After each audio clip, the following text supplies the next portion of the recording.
Hello students, share earning point में आपका स्वागत है। हम लोग कल पढ़े थे प्रमुख अंतरराष्ट्रीय संगठन में 9 पॉइंट लिखाए थे। 9 पॉइंट्स में हम लोग 4 पॉइंट्स पढ़ लिए थे। कौन कौन सा? फर्स्ट वन यूरोपीय संघ को पढ़ लिए थे, नाटो को पढ़ लिए थे, एडीबी को पढ़ लिए थे और G8 को पढ़ लिए थे। आज हम लोगों को क्या क्या पढ़ना है? सार्क को पढ़ना है, ओपेक को पढ़ना है, ब्रिक्स को पढ़ना है, आसियान को पढ़ना है जो कि नेफ्टा। ये सार्क, ब्रिक्स एंड आसियान हमारे एग्जाम के लिए अति महत्वपूर्ण है स्टूडेंट्स। बात आती है सार्क, तो सबसे पहले हम जानेंगे कि what is the full form of SAARC.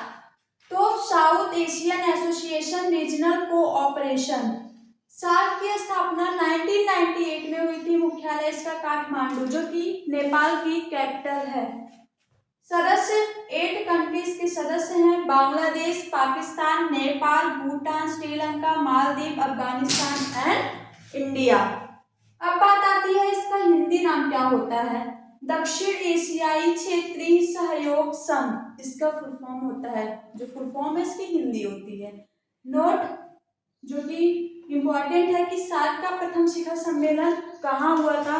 Dhaka, जो कि बांग्लादेश की कैपिटल है। अब बात आती है ओपेक। ओपेक हमारे एग्जाम के लिए ज्यादा महत्वपूर्ण नहीं है, लेकिन क्या पूछ लेता है उसके बारे में हम लेके आए हैं। सबसे पहले पूछेगा what is the full form of OPEC. तो organisation of petroleum exporting countries इसका फुल फॉर्म होता है।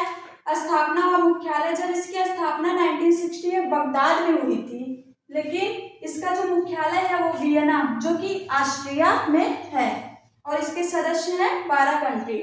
अब बात आती है ब्रिक्स, जो कि ब्रिक्स बहुत ही इंपॉर्टेंट है। सबसे पहले ब्रिक्स में कौन कौन से देश शामिल हैं? Brazil, Russia, India, China and south Africa.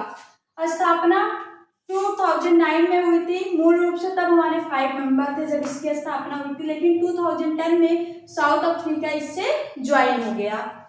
इसे R5 के भी नाम से जाना जाता है। एग्जाम में जैसे पूछ लिया कि कौन से अंतरराष्ट्रीय संगठन को R5 के नाम से भी जाना जाता है, और ऑप्शन दे दिया, तो आप अगर जानते रहेंगे कि R5 के नाम से तो ब्रिक्स को जाना जाता है तो आप टिक लगा लेंगे। अब बात आती है कि दुनिया की 45% आबादी का प्रतिनिधित्व करता है कौन? ब्रिक्स। अब 11वां ब्रिक्स सम्मेलन कहाँ हुआ था स्टूडेंट्स? ब्राजील में हुआ था, जो कि थीम थी economic growth for innovative future, इसकी थीम थी। अब बात आती है आसियान की। तो what is the full form of ASEAN?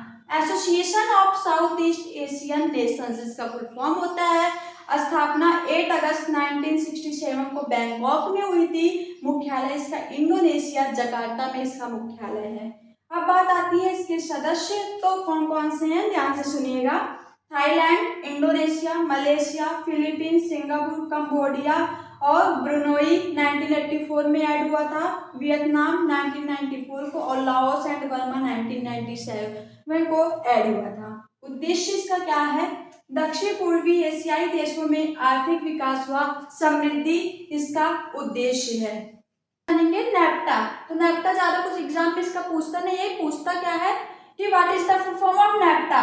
Full form होता है North American free trade agreement, इसका फुल फॉर्म होता है।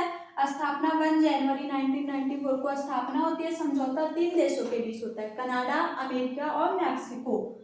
इसका उद्देश्य क्या होता है? मेन उद्देश्य होता है कि तीनों देशों के मध्य व्यापार को बढ़ावा देना नेफ्टा का मेन उद्देश्य होता है।